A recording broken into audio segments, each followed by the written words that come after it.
हमेशा अच्छे कर्म करने चाहिए, क्योंकि अच्छे कर्म करने वालों को ही लोग याद रखते हैं। बुरे कर्म करने वालों को कोई याद नहीं रखता।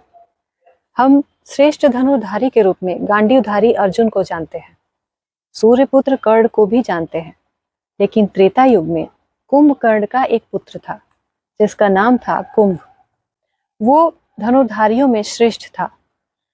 जब रणभूमि में राक्षस योद्धा मारे जाने लगे तब कुंभ को बहुत क्रोध आया और उसने अपना दुष्कर कर्म शुरू किया। उसने विषैले बाणों को बरसाना शुरू किया, जिसके बाणों से मैंद, द्विविद ये सभी घायल हो गए। ये दोनों अंगद के मामा थे। जब अंगद ने इन्हें धराशायी होते देखा तो अंगद ने कुंभ पर प्रहार किया।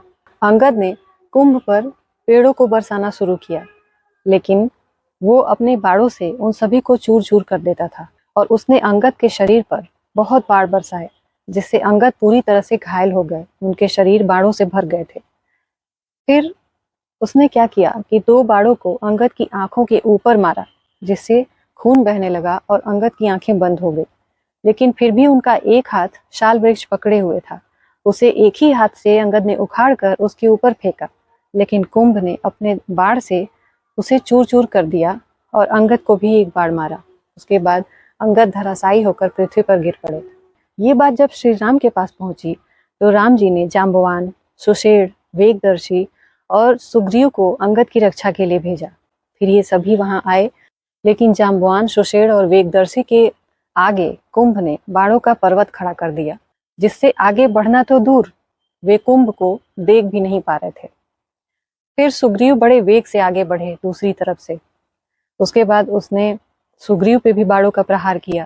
फिर सुग्रीव क्रोधित हो गए और उन्होंने उछलकर उसके रथ पर जाकर उसके धनुष को तोड़ दिया और फिर वापस पृथ्वी पर आ गए और आकर कुंभ से बोले कि निकुंभ के बड़े भाई, तुम धनुर्धारियों में श्रेष्ठ हो। तुम रावण की तरह प्रभावशाली हो और बल में अपने पिता की तरह हो। तुम्हारे पिता के बड़े भाई रावण वरदान के प्रभाव से और तुम्हारे पिता बल के प्रभाव से असुर और देवताओं का सामना करते थे। धनुर्धारियों में तुम श्रेष्ठ हो। तुम्हारा बल और पराक्रम अद्भुत है। युद्ध में तुम्हारी एकाग्रता भी अद्भुत है। तुम इन सारे योद्धाओं से युद्ध करके थक चुके होगे, इसलिए तुम विश्राम करो, उसके बाद तुम मेरे साथ युद्ध करना। ये सुनकर कुंभ को बहुत क्रोध आया और वो रथ से कूद गया और कूदकर सुग्रीव और कुंभ में बाहु युद्ध होने लगा।